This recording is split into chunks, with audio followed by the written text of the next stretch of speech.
ایوب علیہ السلام کو اللہ تعالیٰ نے بہت ساری نعمتوں سے نوازا تھا، اور اللہ تعالیٰ نے ان کو بہت سارا مال بھی دیا، اولاد دی، بیویاں دی، اور وہ اللہ کے بڑے شکر گزار بندوں میں سے تھے۔ پھر اللہ سبحانہ تعالیٰ نے ان کو آزمانا چاہا۔ جب اللہ کی طرف سے آزمائش آئی تو اللہ تعالیٰ نے ان سے وہ تمام نعمتیں لے لیں۔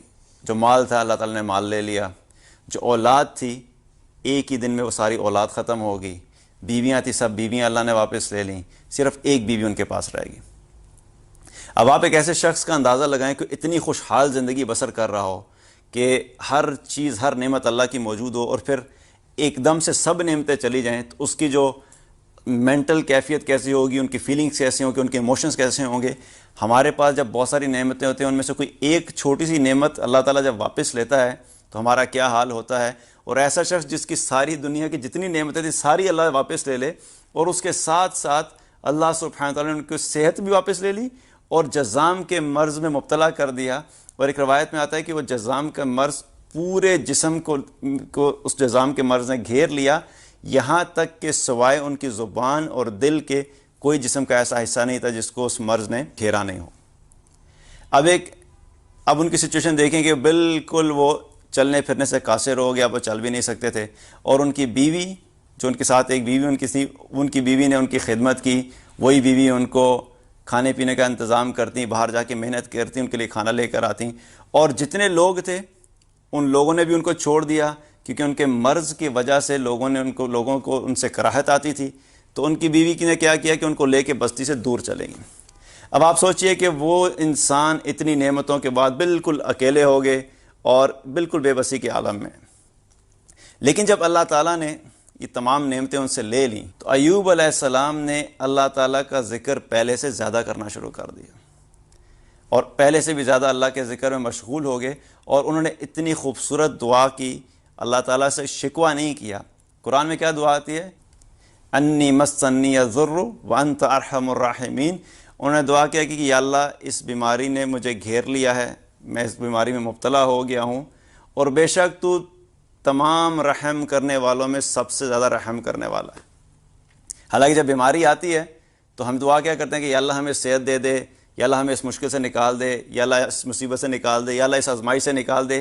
انہوں نے یہ دعا نہیں کی، انہوں نے صرف یہ اتنا کہا کہ تو تمام رحم کرنے والوں میں سب سے زیادہ رحم کروانے والا ہے۔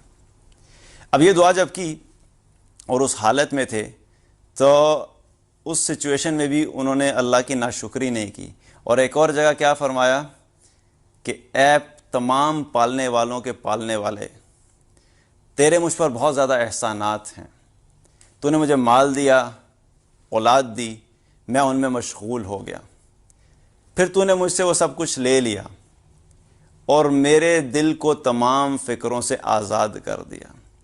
اب میرے دل اور تیرے درمیان کوئی بھی چیز حائل نہیں ہے، اور تیری اس مہربانی کا اگر میرے دشمن ابلیس کو علم ہو جائے تو وہ مجھ سے بہت زیادہ حسد کرے۔ کیا کہہ رہے ہیں؟ سبحان اللہ، کہ اللہ نے ساری نعمتیں لے لیں تو اس پہ کیا کہہ رہے ہیں کہ تیری اس مہربانی کا اگر میرے دشمن کو علم ہو جائے تو وہ مجھ سے بہت حسد کرے۔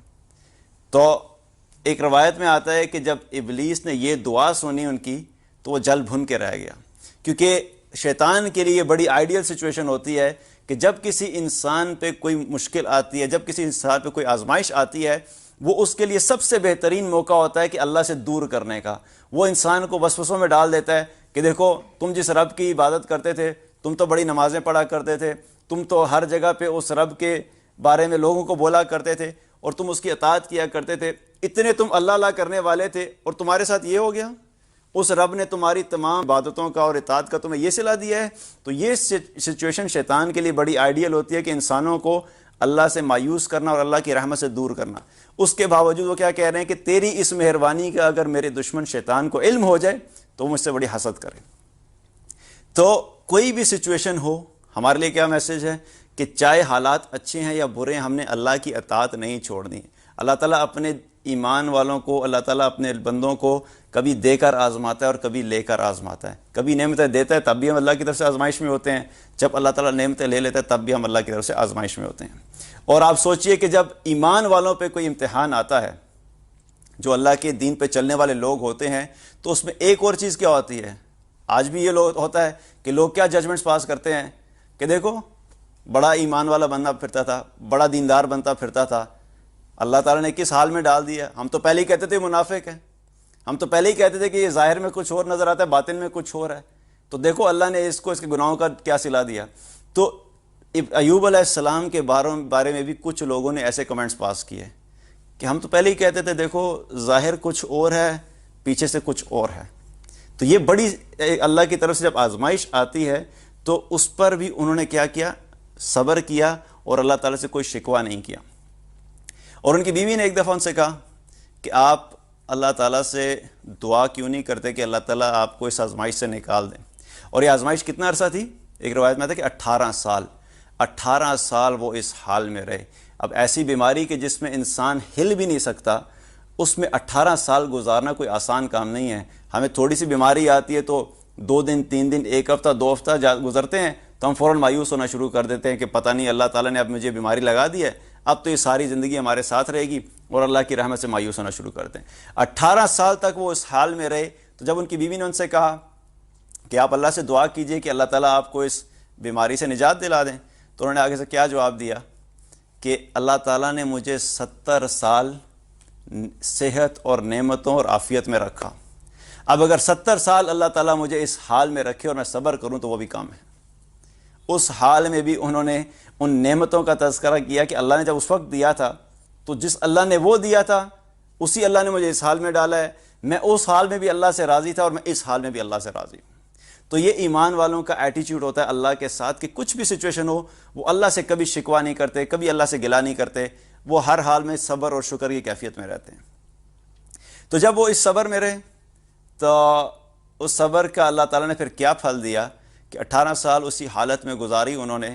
پھر ایک وقت آیا کہ اللہ تعالیٰ نے ان پہ سے آزمائش کو دور کر دیا. اللہ تعالیٰ نے ان کی دعا کو قبول کیا. انی مسنی الضر وانت ارحم الراحمین، جب یہ دعا کی تو اللہ تعالیٰ نے ان کی دعا کو قبول کیا. پھر اللہ تعالیٰ نے ان کو صحت دی، اور نہ صرف دی بلکہ اللہ تعالیٰ نے ان کے ساتھ کیا معاملہ کیا؟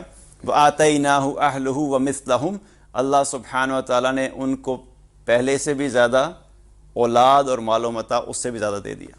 اہل و عیال دے دیے. وَمِثْلَهُمْ، مثلہم کا کیا مطلب کہ جتنے پہلے تھے اتنے تو دیے، اس کے ساتھ ساتھ اتنے ہی اور زیادہ دے دیے. اور ایک روایت میں آتا ہے کہ اللہ تعالیٰ نے ایوب علیہ السلام سے پوچھا کہ ایوب، جو آپ کی پہلے اولاد تھی جو میں نے آپ سے لے لی تھی وہ اس وقت جنت میں ہے، آپ کو وہی اولاد چاہیے یا اس کی طرح کی اور اولاد دے دوں؟ تو ایوب علیہ السلام نے کہا کہ نہیں یا اللہ، ان کو آپ جنت میں رہنے دیجئے، مجھے آپ اس کی طرح کی اور اولاد دے دیجئے. تو یہ بھی ایک روایت میں آتا ہے. تو ہمارے لیے کیا میسج ہے کہ ہم نے ہر حال میں صبر کرنا ہے. جب بھی اللہ کی طرف سے کوئی آزمائش آئے، جب بھی اللہ کی طرف سے کوئی تکلیف آئے، جب بھی اللہ کی طرف سے کوئی مشکلات آئیں، تو ہم نے یہ سوچ لینا ہے کہ ایمان والوں کے جو پہلے گزر چکے ہیں وہ ایمان والے کن کن حالات سے گزرے ہیں. کیونکہ صبر جب ہم کریں گے تو اس صبر کے نتیجے میں اللہ تعالیٰ ہمیں دنیا میں بھی عطا فرمائے گا اور آخرت میں بھی عطا فرمائے گا. اور آخرت کا اجر تو لازمی ہے. اگر دنیا میں چلیں ہم کہتے ہیں کہ کسی سچویشن میں ہمیں نہیں ملا تو آخرت کا اجر لازمی ہے. انما یوفی الصابرون اجرہم بغیر حساب. اللہ تعالیٰ نے قرآن میں کیا فرمایا کہ صبر کرنے والوں کو اللہ تعالیٰ بے حساب دیتا ہے، دنیا میں بھی دیتا ہے اور آخرت میں بھی دیتا ہے.